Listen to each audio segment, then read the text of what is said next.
Hello, and welcome to Lifetime in Court, the podcast where we discuss your favorite made-for-TV movies. Whether you love to hate watch or hate yourself for loving them, pour up a glass of your favorite cocktail and join us. I'm your host, Patrick Serrano, and my guests today are... Bev Bailey. And I'm Drew Curran. Hooray! Back again for another installment. Bev, you really are a saint for watching these 4 Christmas movies. It is a big task. It's a big thing. I Thank you. Didn't. I had a good time in theory. Just kidding. No, I had a good time. I will say this.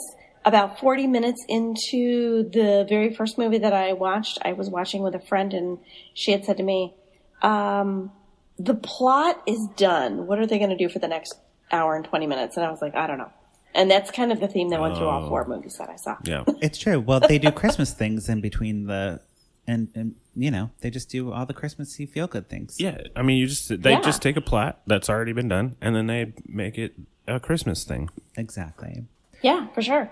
Which is a great segue into the next movie Absolutely. that we watched, which is Miss Christmas. Yes, we will be talking about Miss Christmas for this episode, starring Brooke wait, how do I say that? Brooke Dorsey? Dorsey?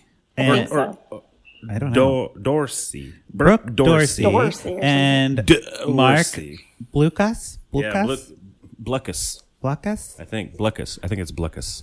Well, he was from Buffy. He's from Buffy. He's Riley. Very handsome. So let's jump right into it. So this was originally supposed to be set in Washington, D.C., which makes the movie make way more sense. But this is another one that was set in Chicago. Oh, really? Mm-hmm. Okay. But yeah. Not really. It was set in Chicago, but then they went to another town called Claus, Wisconsin. Yeah, Claus, Wisconsin. Claus, Wisconsin. Mm-hmm. Yes. Definitely Good. Not a thing either.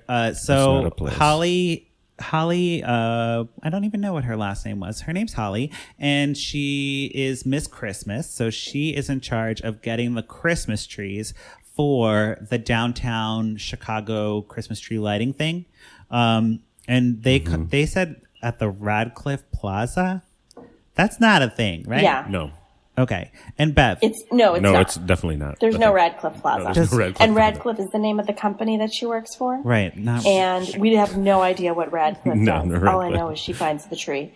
And it is a very, very important job in which she has files hanging from her wall in red and green. Yeah. And I'm like... File folders in red and green. I didn't understand, like... Could they not say Daily Plaza? Could they not say Daily Plaza? Right, I was like, Daily Plaza, right? I don't know. And don't they do a Christmas tree lighting at Daily Plaza? Yeah. Yep. Okay. Yeah. So that's weird. Just say Daily Plaza. I don't know. Maybe there's some weird thing. They're like, just don't say it. Is it Maybe. Who knows? So yeah, but it was originally supposed to be in Washington, D.C., and it's supposed to be the National Christmas Tree, which would be way better storyline because it like raises the stakes. Like, you're going to be the National Christmas Tree. Oh, yeah. Right. Rather than being the Radcliffe Plaza Christmas tree. Mm-hmm. Yeah. So nobody cares about that because it doesn't exist. It doesn't exist. I even Googled it because I was like really doubting myself. Like, maybe I've never been to the Radcliffe. But you know what? I'll give him that. I'll give him it. Like, it's fine. Yeah. That's fine. You don't have to do... All right. Right? I'm going to give him that in my world. Okay. Yes. I get it. So Holly is like getting this tree or whatever, and she has like the perfect tree, but then there's a mishap with the crane when they go to get the tree. Oh, shit. And they break off a bunch of branches. Those fucking union bastards. Incompetent. So she has to find a new tree in like a couple days, or like, I don't know, 10 days or something. Yeah, but... Yeah, it's like 2 or 3 weeks before the tree has to go and get lit. Not drunk. Not drunk, lit. but lit. It's lit. Literally, with lights. And she has a mantra, which she says over and over, and it's some form of basically saying, I am Miss Christmas, and I'm going to figure this out. She just kept saying it over and over.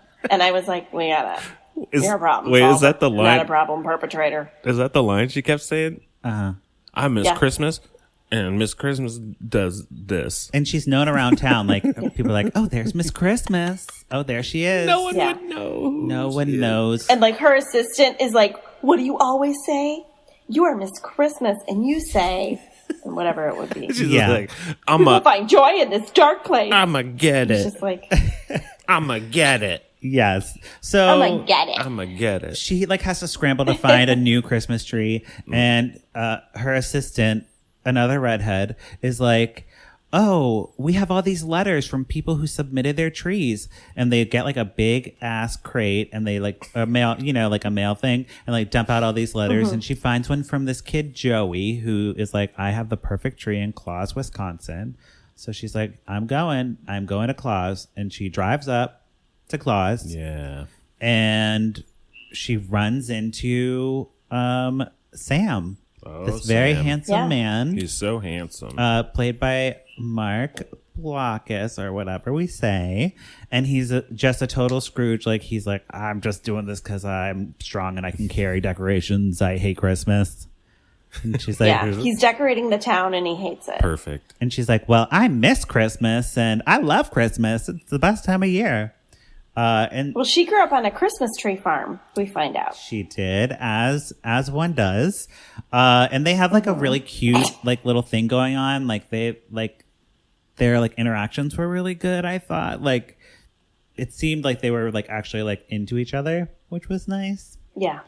But yeah, so she's like, that was weird. They're like flirting, hating each other. Like, flirting, or hate flirting. Hate flirting. Yeah. Like hate flirting. Like what's that movie with show with Sybil Shepherd? Moonlight. Yeah. Moonlighting. Yes. Moonlighting.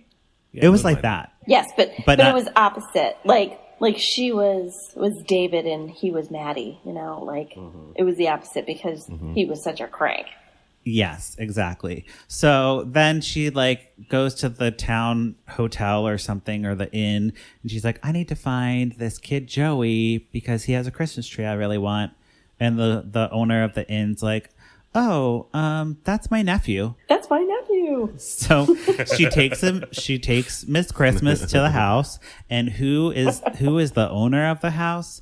It's Sam, the curmudgeon Christmas man. Oh no. She's Perfect. like, what are you doing here? What are you doing here? And he's like, what are you doing here? He's like, shut up, bitch. And she's like, fuck you. And then they fuck each other. Yeah, that's exactly what happens. Spoiler, Drew. That one you're wrong about. Anyway, so then he like takes her to go see the tree, and she's like, it's perfect. I love it. Can I have it, please? He's like, no, you can't have it. My mom died last year, and this was her tree, and it has the carvings of my mom and my dad in it, and it's very sentimental. You can't have it.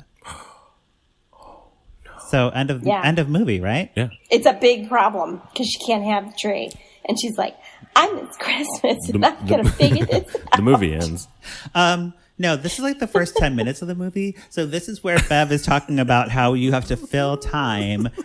So first 10 minutes of the movie, and now we're just filling time. So yes. I'm not kidding. The rest of the movie is her doing Christmassy things. She bakes cookies with the kids. She is like going around town. It's just God. She's obsessed with Christmas. Like her car is red. She only wears like a white silk shirt with a red pencil skirt. Her ringtone is Jingle Bells. Look, and that's fine. It's Jingle Bells. Like everything that's is fine. Christmas. And her hair is like beyond perfect.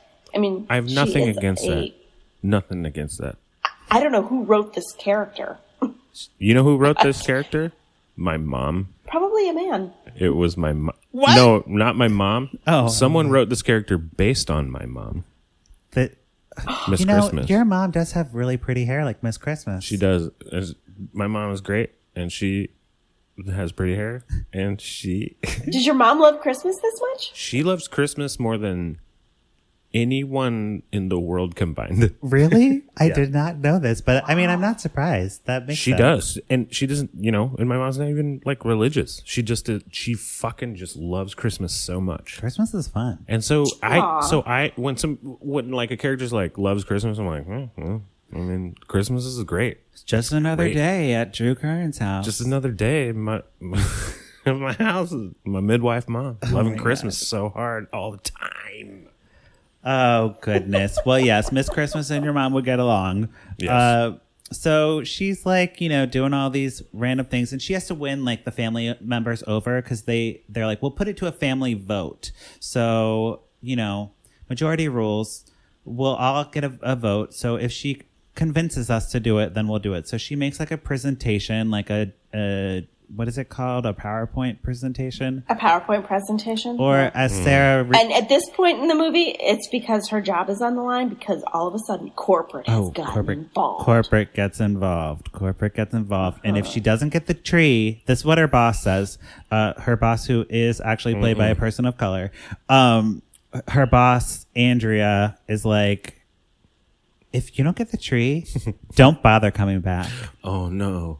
She's going to lose her job. And it's like, what? Like, she can get another tree. She's Miss Christmas, motherfucker. You better get... Andrea, you need to calm down, Andrea. Andrea, you calm down.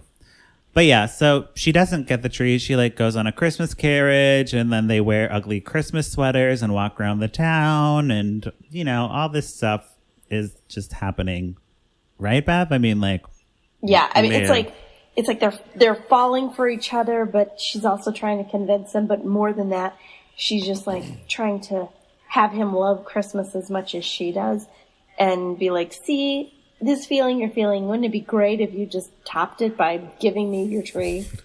And you can't force so it. then finally, Sam gives in. Mm-hmm. He gives her the tree. Oh, because like the father immediately was just like Joey's grandfather, immediately he was like, oh yeah, take the damn tree, go ahead. I think it'd be great. My wife always wanted someone to have it. It'd be great. And even the aunt, she's just like, as bad of an actor as she is, she's like, yes, you should take the tree. And like the kid wanted it. The only one who didn't want it was Sam. Yeah. And so finally Sam's like, all right, go ahead and take it. So, that is the middle part of the movie. Now we're at the last 10 minutes of the movie. That should be the end of the movie. No, we're at the last 10 minutes where the twist happens, the dramatic moment. That's the twist. You realize Christmas is awesome. No. We have to have some drama. So she calls her redheaded assistant, and she's like, "I got the tree, but I'm thinking I'm just going to bring the tree, drop it off in Chicago, and then I'm going to leave because I love this town so much. I want to stay here. And I'm going to leave Chicago forever and never come back." And then Sam is like going to like knock on the door, and he just overhears, "I'm going to leave and I'm never going to come back." And he gets all pissed about it. And he's like running over to his truck, and he gets in his truck, and she's like, "Sam, what's wrong?" He's like, "You don't get the tree anymore. I heard what you said. How could you do this to my family?" She's like, "What are you talking about? What are you talking about?" And literally, like, what are you talking about? He doesn't explain. He just like drives off. He's all pissed, and he's like, I don't even know what he says, but basically he's just like, "Fuck you," and then just drives off. Yeah. And she's like, well, she's like, he said, "I overheard you say that you're never coming back. You're just going to take it and leave." And so she turns to her boss, who is coming up the driveway, like, "Are we ready? We got the train or the trailers here." And the boss, she's like, "Let's go to the backup tree. They're not giving it to us." So, because they have a backup tree, of course. And then she turns and she's like, "I was saying that I was going to stay here." And then he's like, "Wait." And she's like, "No." And she marches off. Yeah. So they're both wrong. They both were hasty. They're both wrong, and Hallmark is wrong, and whoever directed this is fucking wrong. Because that's the end of a Christmas movie when you have when he says yes, that's it. No, when you have a Grinch, or the Grinch changes. You have a Grinch. You make it ends with them getting their heart growing 3 sizes. Yeah. That's the trope. Yeah. That's the trope. Right. Stick with it, please. No. Stick with it. They didn't. Like, they wanted to add that extra drama. I mean, was this one on this one's on Hallmark proper, so they can't let it just leave it hanging like that, Drew. Sam sends a letter, pretends to be Joey. He like does kid handwriting and sends a letter back to Chicago and is like, "Come back. We're going to have the Radcliffe Christmas tree in Claus, Wisconsin. And you can have the tree, but just don't chop it down and bring all your decorations here." So Miss Christmas brings all the decorations to Claus, and they do the whole ceremony in Claus instead of at Radcliffe Plaza. That's Yeah, and can we talk about how many people were there? I counted 3. about 25. There's 3 people. And also, my mom didn't want to drunk dial because she was like, I'm not drunk dialing, but she probably drunk texted me. No, she just regular texted me. Just regular. She just regular texted me. The Christmas tree had white strings on it for the Christmas lights. So not like white lights, but like the what are they called? Those stringy things. Yeah, I know. You know what I'm saying? I know what you mean. It's like they're green or they're white. You put the green ones on trees. You put the white one on your house. Yeah. But they put the white ones on the tree. Yeah. Miss Christmas. You mean the cord? Yeah. The cord part. Yeah. Yeah. Miss Christmas would never put white cords on a tree. No. She would know better. Well, they only decorated like a small portion of it. And it's not like, I mean, they made it seem like they decorated the whole thing. But you could tell that they were running low on budget because they only did a little part of it. This is a poorly executed movie, it sounds like. Oh, yeah. Like, Yeah. It felt like they everybody ran out of edited time and budget. They edited it different. They edited it wrong.